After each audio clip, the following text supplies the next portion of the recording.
নমস্কার বন্ধুরা, রান্নাঘরে সবাইকে স্বাগত। আজ শেয়ার করব পেঁয়াজ পোস্ত কিভাবে রান্না করবে। আশা করি আজকের এই রেসিপিটা তোমাদের ভালো লাগবে। পেঁয়াজ পোস্ত কিভাবে রান্না করব তাহলে দেখে নেওয়া যাক আজকের এই ভিডিওতে।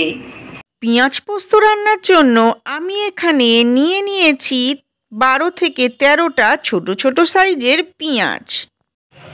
পেঁয়াজ পোস্তর জন্য পেঁয়াজগুলোকে ছোট ছোট করে কেটে ভালো করে ধুয়ে নিয়েছি। দিয়ে দিয়েছি সাদা তেল। তেল গরম হতেই কালো জিরে ফোড়ন দিলাম। কালো জিরের একটা সুন্দর গন্ধ বেরোচ্ছে, তো এখন আমি পেঁয়াজগুলোকে দিয়ে দেবো ভাজার জন্য।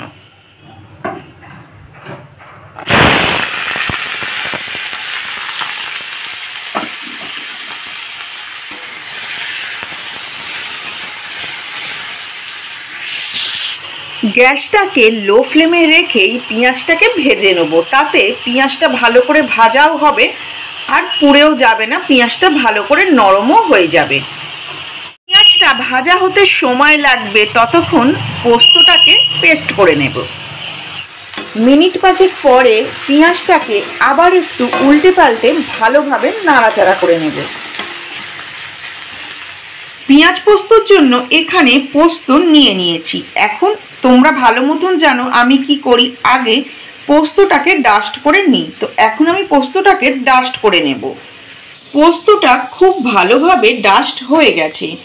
এখন আমি এতে দিয়ে দেব সামান্য জল আর 3টে কাঁচা লঙ্কা। 3টে কাঁচা লঙ্কাকে আমি হাফ করে নিয়েছি, যাতে এটাকে পেস্ট করার সময় কাঁচা লঙ্কাগুলো ভালো করে পেস্ট হয়ে যায়।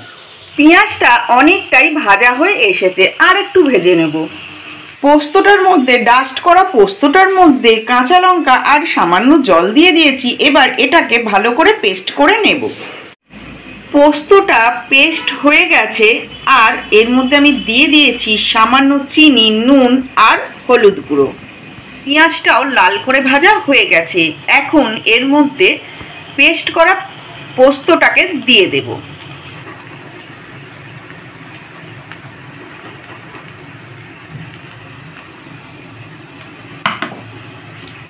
পোস্তটাকে দিয়ে দিয়েছি। এখন পেঁয়াজের সঙ্গে ভালোভাবে নাড়াচাড়া করতে থাকবো যতক্ষণ না পোস্তটা ভাজা ভাজা হয়।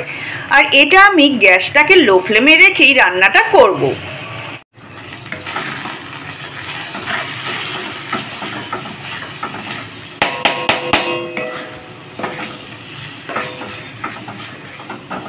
পোস্তর যা দাম, তাই পোস্তর কোনো অংশটাই ফেলা যাবে না। যে পোস্তটা মিক্সির জারের গায়েতে লাগা ছিল, তো সেটাকেও আমি জল দিয়ে সেটাও দিয়ে দেবো এর মধ্যে। মিনিট 5 পর গ্যাসটাকে আবার একটু হাই ফ্লেমে করে দেব।